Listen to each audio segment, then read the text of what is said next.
Well, good afternoon, everyone. Welcome to today's Essential Together National Huddle series. My name is Jill Ritchie, and I will be your host today. Please note that we are recording this session, and the recording will be available after this session.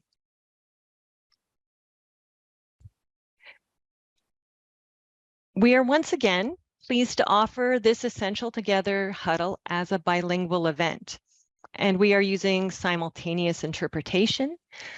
So please select French from the interpretation menu to hear the session in French, and please access the View Options menu at the top of the slides to select See the slides in the language of your choice.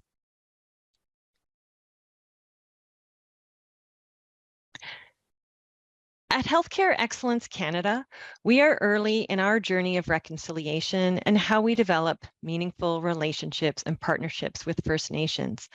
And as part of this journey, we strive to support the cultural safety and humility in the healthcare system and enhance the capacity of the healthcare system to meet the needs of First Nations, Inuit, and Métis. Once again, my name is Jill Ritchie, and I am a program lead here at Healthcare Excellence Canada, and I join you today from the traditional lands of the Anishinaabe and Haudenosaunee peoples. Before it became known as Peterborough, this area was called Nogojowanong, which is Ojibwe for the place at the end of the rapids. This area is known for its lakes, rivers, and forests, and I am grateful for the opportunities to enjoy this land by hiking, canoeing, and cross-country skiing. So I'd ask you to please introduce yourself in the chat box and let us know and to let us know where you are joining us from and to reflect on the territory where you are joining us from. If you are unfamiliar with the territory you are on and the history of that has built and preceded it, we have shared a link to a great resource called Native Land Digital in the chat box. And as many of you are aware, we at Healthcare Excellence Canada are firmly committed to partnering meaningfully with patients, caregivers, and communities to shape a future where everyone in Canada is safe and has high-quality healthcare. We recognize that purposeful patient engagement is fundamental to transforming the health system and improving quality and safety of care. And we know that patients, caregivers, and community members offer insights that can lead to more sustainable improvements in healthcare and health systems that better meet their needs. And we welcome your participation in today's session. And just before we start our presentation, for those of you who may be new to these huddles, the program of Essential Together was developed to support the safe reintegration of essential care partners into health and care settings throughout the pandemic. In particular, Essential Together supports organizations to welcome back essential care partners by presenting the evidence, providing policy guidance, learning in national huddles like this, resources, tools, including a pledge and change package. Foundational to all of this work, including our original policy guidance, are three key principles to truly welcome essential care partners as partners of care.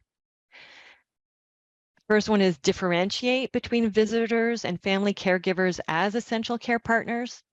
Also, recognize the value of caregivers as essential care partners, and ensure patients, families, and caregivers have a voice in the development of policies related to visitors and essential care partners by engaging patients, residents, families, caregivers in all aspects of care and delivery, including policymaking.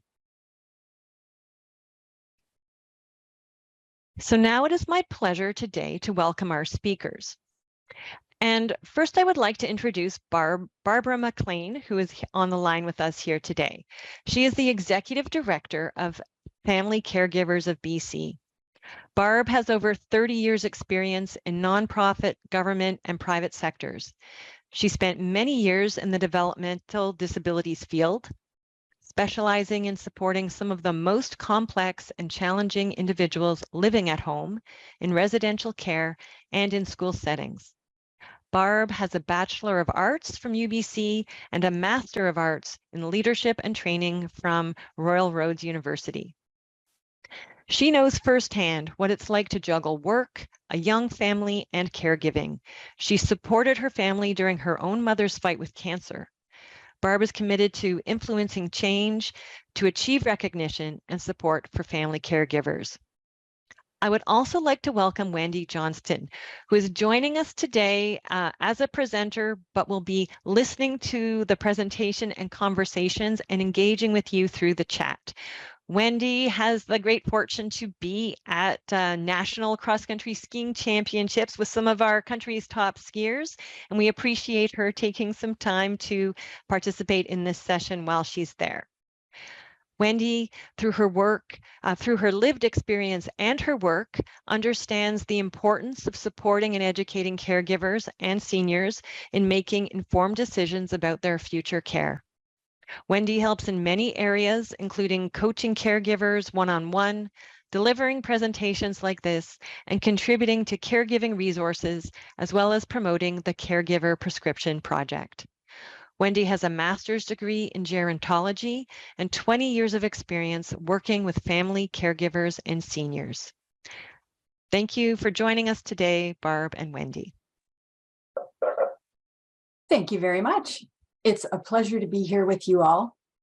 And we're looking forward to, as well as the presentation, to really get some dialogue going at the end. So we do reserve a good 15 minutes. And as you're moving through the slides together, think about some pivotal questions that might help inform our advancing of the issue of family caregivers as partners in care. Next slide. I also, in addition to Andy in the chat, I am on Vancouver Island. Our office is around the location of Family Caregivers of BC's around the Lekwungen People's Land, also known as Songhees, Esquimalt, First Nations, and I'm actually in the Wasanich First Nation area, which is my home and lots of lakes and ocean, and it truly is beautiful here. I'd really like to gratefully acknowledge as well the Ministry of Health in British Columbia. Their Patients as Partners initiative was really the catalyst to support us both in partnership and action and in funding the work that I'm about to discuss. Next slide. At Family Caregivers of BC, we've got three main impact areas. Every day we offer practical support, and if we had to lose everything else, we would continue to do that, and we've been doing that for over 34 years. The practical support is about information, education, and support. The other three areas are growing all the time as the world becomes more interested and aware of the role of family caregivers. So too does the request, the interest, the partnership opportunities. So we focus on capacity building of every single community to offer some kind of support for family caregivers. We're also a provincial voice. We will go anywhere, anytime that we possibly can to speak and contribute on this topic. And then also policy leadership, and that's an area of growth and continued need. Next slide. In our program areas, it is collaboration engagement that has led us to this work to deeply examine how it is that we're able to engage with healthcare providers at the micro, meso, and macro levels. And we've got some interesting examples, and our real hope for the future is that we truly do change and transform our systems to be caregiver friendly. Our caregiver support line, which is the 1-800 number in British Columbia that any caregiver and healthcare providers can call, is a rich source of information. So we base everything that we've been working on of 30 years of research around caregiving, as well as the experiences of family caregivers and their voices. So they are deeply embedded in all of the work that we do. Next slide. It's been a long and winding road. As one of the first groups of people to think about the role of family caregivers in a systemic way, it wasn't popular. I can tell you that. It's like, why are you here? Right. Oh, and family. But we're just working on the patient voice right now. So we perhaps were a little early in the innovation curve. It has been lonely. And I can say today, as we look through the journey of where we've come and what we're doing, our theory of change thinking about systemic transformation and looking at how change occurs within systems is increasingly popular, and we don't feel so lonely anymore. One indicator of that is the existence of Healthcare Excellence Canada's essential huddles, and the work that was really accelerated because of COVID and the pandemic, showing something we could never do in history, which is a little bit of a scientific experiment of taking away the family caregiver role. It provided that opportunity. So the result was, look what happens when. So today, there is huge interest across Canada and the world about supporting families and family friends who are playing a bigger and bigger role in supporting our people living with complex chronic disease, our aging population, and end of life. Next slide. So what is family caregiver-friendly healthcare anyway?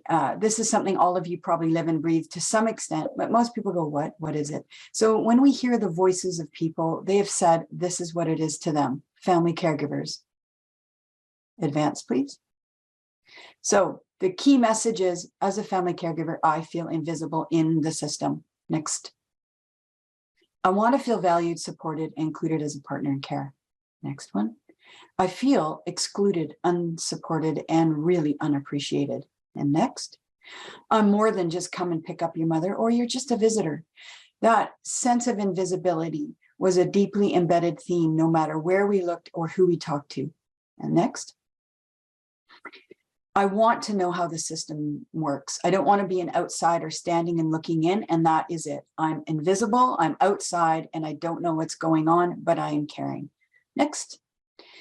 So in the healthcare system, the key message was, but wait a minute, family caregivers are not our clients, patients are our clients. And that was one of the key aha moments we had, because we realized that there is no place in the system, that there are no structures, policy, for the most part, in the last 10 years. It didn't exist. We need to transform from a patient-provider dyad to a triad of patient, family, and provider as a concept, a diagram, a way of thinking, and a culture. So we need to redesign our policy structures and processes where we think about what is the family caregiver role and why is that important. So we understood that providers, any healthcare provider, can really accelerate and create change when they focus on their place of influence across the system. And these are where some of the successes we've had in collaborating to create these changes.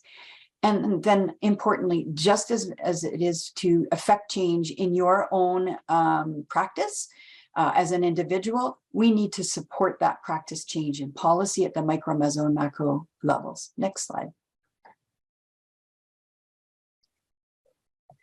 Our approach to caregiver-friendly healthcare has three main components. It's about helping systems and people in them to understand what is it to be caregiver friendly. So we work really hard on education, identification, referral, and inclusion as the key building blocks. We know that it takes relationship building, and that has been a long road. First, you need to find the people that really might care about this topic and build that relationship, engage with them, and then strive for policy change. Next slide. We've broken the micro, meso, and macro systems, the style or approach to examining how systems can be changed. It's been very helpful to think about them as separate opportunities. So for example, we've worked deeply a long time with people working on the front lines, the nurses, the doctors, the social workers, anybody else in health authority decision-making that might have also been on the front lines at one time. They've been our biggest champions.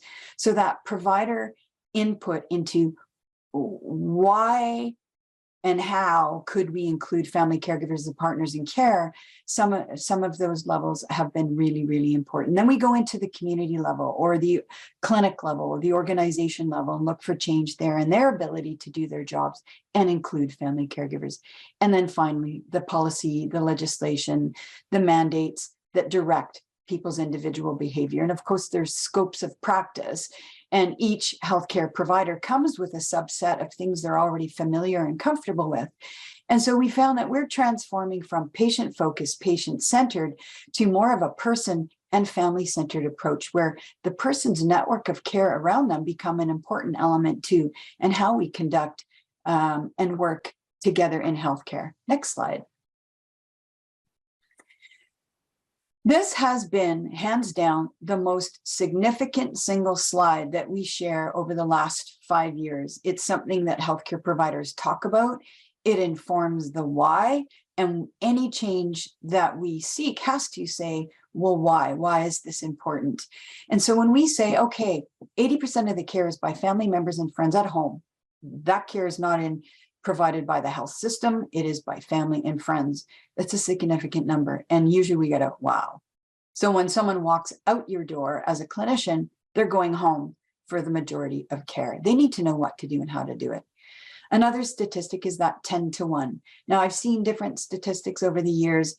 This one truly does represent, when you think about the collective work provided by family caregivers. So our public system is 1 hour for every 10. That's a big number. So we use it. We use it often, frequently, and we'll plan to ongoing. Next slide. Why they should be included. So that case for change is an important element in supporting the change. So we need to understand why, what's the evidence. And when we break down the role of family caregivers, it's pivotal that everything that they do needs to be sustained. And so they need to be sustained in their role to be able to continue to do that. So managing the things in life that keep a person living with complex chronic disease. That complexity is the number one concern in our health systems and policy right now. And so you think about their financial and legal input, managing medications, they're advocating all the time for what's good for the patient. They're monitoring their health, housing needs, where do they live? How do they keep staying there? What are some of the design elements that when somebody has a disability, how do you get those things changed and to stay and age in place? So what does it take to care for somebody at the end of life? What about transportation? Getting them to and from appointments, making life as normal as possible and making sure that that happens. Community-based services, they're reaching out, they're connecting, they're trying to find out what is it that I can use in communities to support our lives together now. Emotional, cognitive health of the care recipient, and then home support. So that interaction and that management is highly intersectional in the outcomes for the patient, as well as the family caregiver's health. Next slide. I'm going to go into a number of examples right now that are helpful, they are hopeful, and team-based care is something that has the biggest ability, in my opinion, to transform how people think in their culture of team-based care. So I know that team-based care is something that is growing across Canada. It's intentional teams, whether they're primary care networks, integrated health teams. It's more than a physician in primary care. It's the team around them with different roles and responsibilities. And so who's on the team becomes a really great question that we've been asking. And so, of course, you can imagine we say, yes, the family caregiver role needs to be included as part of the team. So in BC, with teambasedcare.ca, you can take a look at how they introduce the notion of team, that it's the role of patients and families, it's a provider, and then you've got the designer and the improvement person in health systems that all come together to be considered part of the team. So when we think about who's on your team, when we interview healthcare providers, they may remember to include the patient, but most of the time they name the roles of the hired people providing care. That's the core concept in health today of who's on the team. So by extension, as we look at the next 5 years, we can see this innovation, including really solidly the patient at the center and the family caregiver. So when they walk out the door, they know what to do, they know how to do it, and they know how to act when health status changes. So team-based care, very, very pivotal, we think, moving forward. Next slide. So inclusion. I know that's a big part of Essential Together. Next slide, or there we go. We are part of a number of committees in BC as one of our ways of helping to transform to caregiver-friendly healthcare. So let's take shared care. Is it a joint collaborative committee? And it is running a whole range of projects on priority areas within the Ministry of Health. And my role sitting on this committee is to say, and family, don't forget about the family. So in transforming improvements for patient health, usually around complex care, mental health, substance use, end-of-life care, that role of family has been embedded from the top down. So in forms, as you see here, just put the word and family caregiver in the form. So when people are applying for project work, it sets them up like signposting. You need to think about both the patient and the family caregiver role as distinct and unique, different entities that you need to engage all through your project. So it seems small, but it is a substantive change because it takes the patient and it creates a different role for the family because they're not one and the same. Their roles are different and their jobs are different, if you put it that way. Next slide. We discovered through 10 years that barriers to a partnership approach in terms of engaging and including the family caregiver, there were three main areas. And it's, I don't have time. And I'm sure we can all say, yeah, that's a no-brainer. The second was that it is not my job. And then I have nothing to offer. And we dug deeper into it's not my job. That led us to understand the aha moment of, wait a minute, there's no place for family caregivers in the system because the client is not them. It is the patient. So by extension, very few practitioners thought of it as their job. The closest was nursing, who already had an embedded component of patient and family-centered care in their scopes of practice, their learning by design. And the I have nothing to offer was the greatest source of moral distress. So I can see that patient in the waiting room. I can see the person sitting beside them. I can see that family caregiver in my waiting room, but they're not my job. I feel bad. I know that they're under great burden and stress.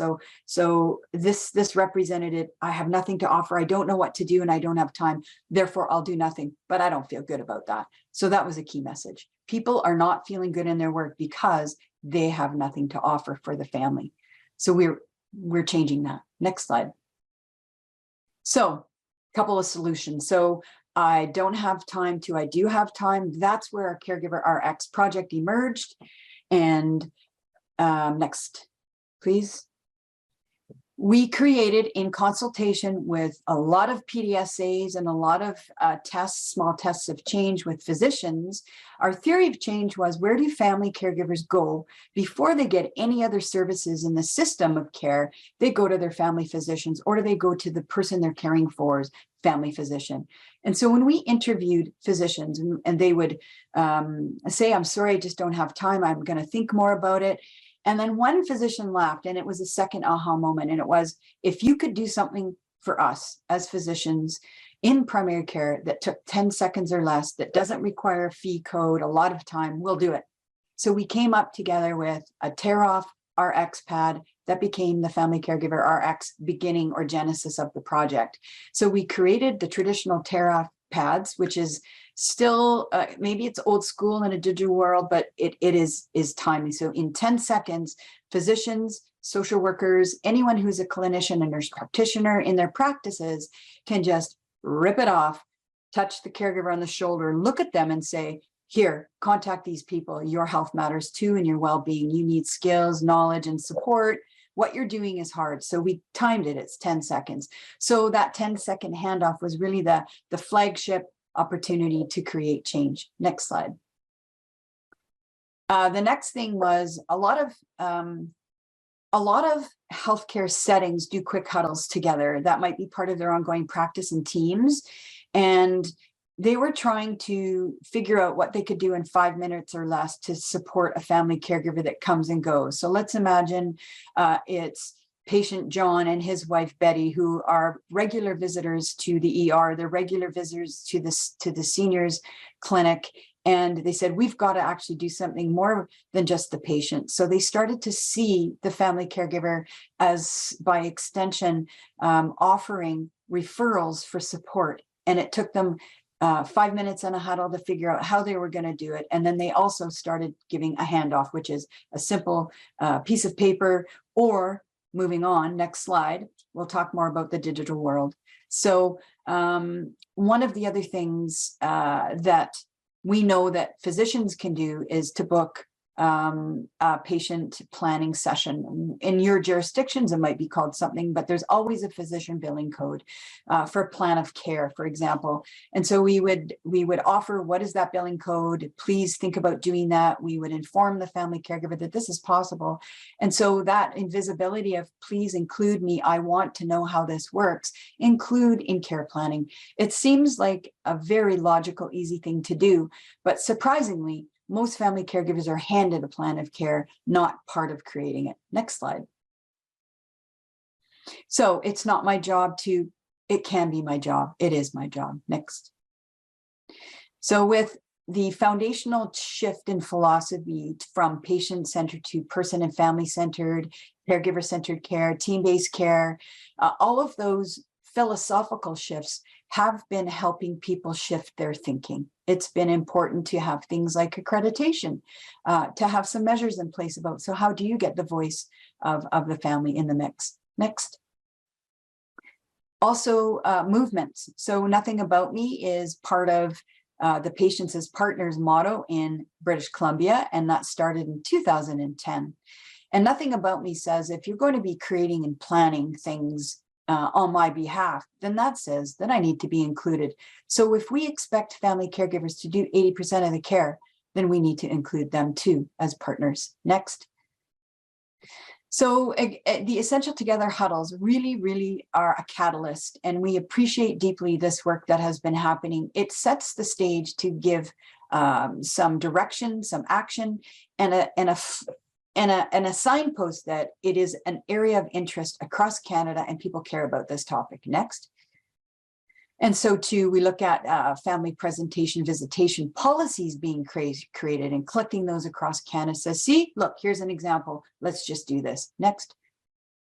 So our BC Ministry of Health and the Patients as Partners program, that was a catalyst for us in BC. Next. Okay, and then finally, we look at barriers and solutions from I have nothing to offer. So in Canada, we have Alberta, British Columbia, Ontario, and Nova Scotia, and of course, Quebec, which has a very different system, but we have 5 provinces that have a provincial caregiving program. Next. I'll move into that next, but I wish they knew that it was okay to ask me how I'm doing. We would provide text, like as simple as solutions of, I don't know what to do. We said, for people that are afraid that if you open the Pandora's box of asking a family caregiver in a fast-paced world, you don't have time for them. And that was the bottom line. It's as simple as, how are you doing, Mrs. Carter? And then saying, I know that this is hard for you, make a referral and say, I have to go now. But just that simple act of asking was important to family caregivers. Next. The next theme about I'm a person who stands between my husband and living at home and the heartbreaking day I can't care for him anymore. Sometimes I'm overwhelmed. How would you respond as a practitioner? Here's an example. Next. You would say something like, everyone has limits and your life matters too. Talking about it is important. Here's a caregiver support pamphlet. Research shows that you're going to do better with your health if you look after your own well-being. So we'd say, just contact this organization. That's a place for you to get support. Basically, it's you matter. Next. I'm rarely asked my opinion. Sometimes I leave feeling really angry. I try to speak up. I'm a partner, but I always, don't always feel respected. So what can you say as a provider? Next. Something like, Mrs. Carter, after we go over our recommendations, could we get your input, please? It's important that the work we do is, together as a team. So you know the situation best because you're living it. So some simple ways to just speak to this sense of invisibility and exclusion, and it doesn't take much time. Next. So we look at ways to champion, find stakeholders to drive change at any point in the system. They are catalysts. We look at engaging, and we've got change packages, collaborations, presentations, networking. Those are some of the tactics we've used. We've collaborated deeply in teams to see how can you embed family caregiver identification and referral. and inclusion in the work you're already doing. And the next real big piece is to have a better and more robust way to monitor and measure the changes that we seek in health systems, because what gets measured gets done. And then evaluation at a broader and bigger scale. Next. So for us, we do presentations, exhibits, forms, follow-up, and feedback loops. As I mentioned before, we go anywhere we possibly can to say, here's something that's possible. It's easy. It can take 10 to 5 minutes. It's possible to transform our system. Next. Change packages. We've created change packages and they're available on our website. We look at referrals embedded on our website. So the digital part where we have medical clinics, primary care teams, and hospitals, all considering referrals as one easy step to include that family caregiver and their well-being. Next slide. So we find it's really important to differentiate and work differently depending on where the healthcare provider groups, teams, or individuals are, and the approach needs to be different. So for example, next slide. If we're looking for identification, sometimes people will be more able in their setting to identify and refer than in others. And so we break it down into these 3 areas, and the action of a healthcare provider can be different. So these are just 3 main themes. So for example, if you're thinking culture shift, how do we include and remember to say, oh, right, we're doing care planning. Remember, let's call in the family caregiver and let's engage. Next slide. So for Caregiver Rx, that is our project work that's getting right down to the nitty-gritty. We've been working to dissect systems and embed in processes and structures. Consent referrals have been the biggest positive outcome, so that the family caregiver who's overwhelmed and tired isn't relying upon themselves to make the connection. It's the healthcare provider who's doing it, and we have huge response as a result. Next slide. So if we're thinking about embedding caregiver identification, referral, and inclusion, we need to break it down into the different settings. We now have electronic health records. And so in BC, we have one example of pathways. So when a physician has their EMR open, their electronic medical record, they can also have pathways running behind. And then when a patient comes in, complex chronic disease, they think Parkinson's, MS, heart, just think of all the things that are happening. They would think caregiver, right? This is a high intensity kind of care situation, right? I need to make a referral for family caregivers. So they can click on family caregivers. They can see family caregivers of BC, press a button, boom. They can choose to just make a referral as a 10-second handoff, or they can fill in the consent referral form and say, yes, I get your consent. Thank you. Consent, click, fill it out, just the basics, and we do the follow-up. Later on, we're looking for feedback loops, more of a social prescribing methodology, but right now our system isn't ready for that, but it's a planned next stage. So as you see, this just gives an illustration of some of the ways that you can embed. Another example, next slide, is we had another aha moment, and it was because somebody who was a director was in a meeting in an outpatient setting, and they said, wait a minute. The problem to solve is that every time a health provider who's been through this education is a champion, they've made changes, they're doing the identification and referral and including, but they changed portfolios and we lost ground. We thought, how do we get continuity? It's like, whoa, it needs to be embedded in the structure so that it's not relying on the people who do the work. It's embedded in when they see for example, a clinical order set, there's a cue, click, make a referral to family caregivers of BC. It was that simple. And since that one change, we've been able to track through our incoming referrals, who's sending referrals, how many, what health regions, who is the referring clinic. And so we can track that when we work with small tests of change, whether they're successful or not. And they have been very successful. For this kind of embedding, it's a no-brainer. We need to keep doing this. Next slide. So that's the embedding in a EMR, digital. It needs to be in our digital world. A lot of physicians won't operate any other way. Next slide. Same thing. This is an example of pathways. That's what it looks like. And you can create anything you want in this database online of services, but almost like an always event. If you've got complex chronic disease, you need to make a referral for family caregiver support. Next slide. Okay, that takes us to our time left for Q&A. Thank you so much, Barb. And I see that Wendy has also been doing a fantastic job answering some questions as they pop up in the chat. And I'd just like to give everyone a moment to let you know that you can either type your question for Barb and Wendy into the chat, or if you'd like to unmute yourself and ask your question in person, that would be great as well. So do I see anyone with their mics unmuted? Maybe while we're waiting for that, I'll just flag Wendy had noted in the, oh, I see here someone has been unmuting. Oh, Deborah, I see your hand is up, and please let us know what your question is. Yes, can you hear? Oops. No. Okay. Yeah, sorry, we're getting a lot of feedback. Deborah, if you wanted to type your question in now, I'm sure Barb would be able to answer it directly if you're able to do that. Oh, have you solved your audio problem?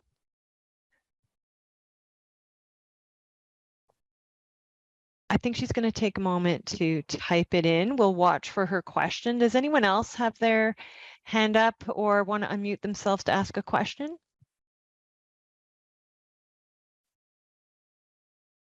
I know that during the session, there were quite a few questions. I don't know if you saw them, Wendy, about whether the tools were, the prescription pad was available outside of BC. Any thoughts you have on how it is available outside of BC? Well, let me just kick it off by saying, with partnership with Caregivers Alberta, the Ontario Caregiver Organization, Caregivers Nova Scotia, well, first of all, you can use it any way you want to. If somebody wanted to take it and run with it, where this is a sharing economy, we believe deeply in that. Our goal would be to create, scale, and spread. So anything that we've had and created is intended for people to take away, and it is available on our website. In BC, anybody, I mean, you don't want a referral to BC if you're living in Ontario, and the Ontario Caregiver Organization they would invite referrals. I know this to be true. All of the provincial caregiving organizations welcome referrals.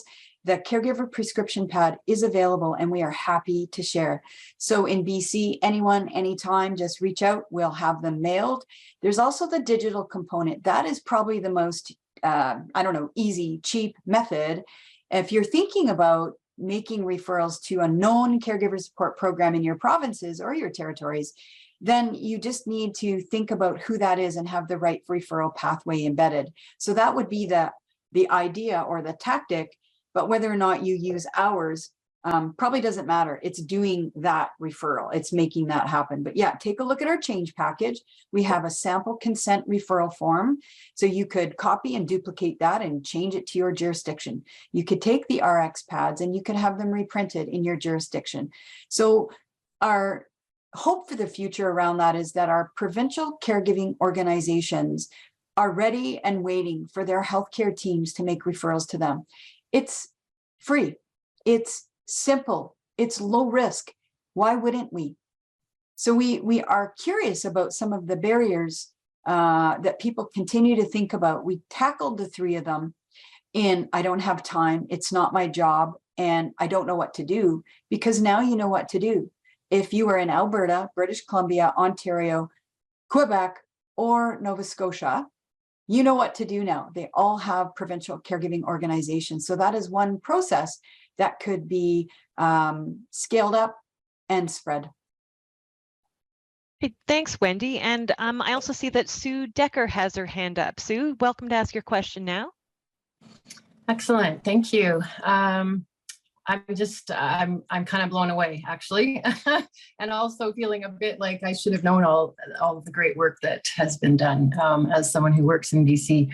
One of the questions I have is maybe more of a nuanced question, just about when I'm offering supports to family members, sometimes it starts to look like another burden for them. So here's another person I have to interact with. Here's another, call I have to make, or, and I just wonder about kind of working around that barrier with clients and families.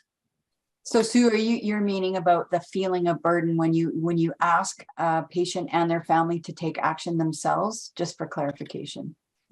Yes. And, and to extend that into, like, I do communication partner strategy training with my family members. And for some of them, they feel like it's just too much, and so. Oh, yes. Okay, that would be, everybody's going, absolutely. This is key. That is why consent referral is very, very important. So, in terms of everybody's who's so busy. First of all, they told us you need to make it fast or I won't do it. Okay, that's one level. Tear it off, give it to the family caregiver and say, please contact these people. And they don't. If they're often, I took a call a few years ago and it was 5 years later. Honestly, wow. And they had this wow, you kept it for 5 years and finally called. But what we know, what's pivotal in our research is that family caregivers first don't think about themselves. They say, and they will say to you 20 times, I'm fine. Yeah, I'm fine. I don't need it. Even the data that's coming out, they'll respond to a survey as a group. I don't need respite. I don't need help. And then what happens? There's a pattern of I'm fine, and then crash and burn. And then it goes to hell in a handbag. And that's what one woman has said to me. She said, you know what, Barb, I wish I'd acted sooner, but I just didn't. I just didn't. So the solution to that is a growth in a little bit of time in everybody's healthcare provider role to make consent referrals. It removes that barrier. We know that caregivers can sustain their role. Farther upstream, we give them support, education, information, the better off they'll be, their own health. They're twice as likely to sustain, to not just sustain, but they're twice as likely to have a health condition themselves, a chronic disease as a result of being a caregiver, or it's, a higher, twice as likely somebody who's not caregiving. So we're creating more patients. So we have a whole lot of other things that we didn't cover today that really are the imperative is we've got to start paying attention to the well-being of this group of people. They're huge. In Canada, what is it at 14 point something million hours or $1 billion, I should say, of the economic cost of what they would do if they're paid. Then we think about in British Columbia alone, there's 1.3 million caregivers. And we're just not doing enough. You guys, this is the new landscape of care. We don't have enough long-term care beds. We don't have enough home care. And you have to be pretty clinically serious to get it. And so it's not working so well. So we've got to start thinking about how do we support this 80% of the care, this giant group of people, and we need to do it better and we need to do it sooner. So we've got to shift to helping in the ways that really help. So Sue, your question was, so important, and it's got to be consent. So that's almost like it's the tipping point. You make a referral to us, Sue. We reach out to the caregiver. We get them connected. They might not be prepared to act in any big, robust way because they're exhausted, but they might say, I know you exist now. Maybe I'll go to that first support group. Maybe I'll go look at your website. Maybe I'll go, that self-care little click through. Maybe I'll just start do a little quiz about my own health. These things start slowly and they become a part of a greater community. We have to face the isolating aspect of being a caregiver. And just by the nature of acknowledgement, it is a huge thing to say, I see you, you matter. And most people that call our caregiver support line that are totally stressed out, and by the way, we're at 57% of people are in distress. Receiving, it's just ridiculous. So the first thing I'll do is say, I'm calling about my husband, I'm calling about my mother, and they'll launch into what's wrong with their mother. And then we'll pause and we'll say, how are you doing? What do you mean, how am I doing? No, you. What you're doing is tough. What's going on for you? There's a pause and silence, and they are crying. Yeah. We have to change this. And we have systemic ways to do it. One person at a time is good for small tests of change from systems theory. It isn't going to cut it. We got to go big because we have to go home. We are at home. We are caring at home.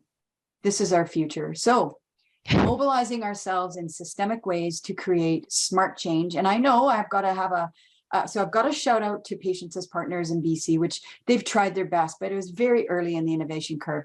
Ontario comes along, and Ontario Caregiver Organization is just about to begin a really big project.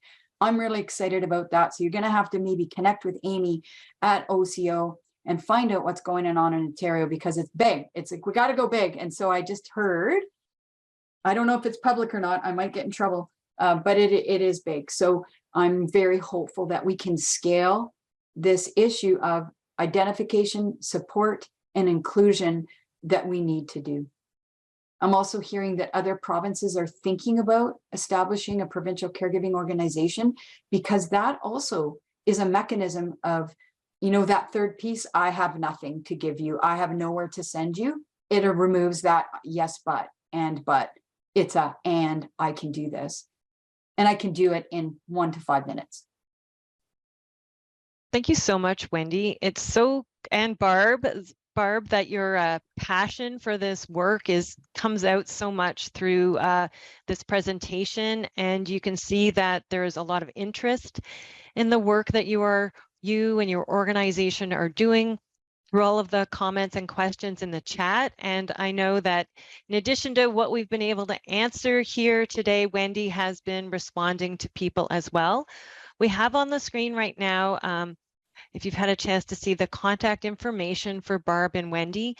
And I know that we have come to the end of our session today, so I'm just going to shift over. Sorry, the French side is catching up as I click away too quickly. Just say thank you to our speakers today, first and most of all, Barb and Wendy, for taking the time to tell us all about this work that you're doing. And I know we all take away a lot of excitement and interest in the work, the tools that you've been sharing that really make caregivers more visible and embed them into the healthcare system.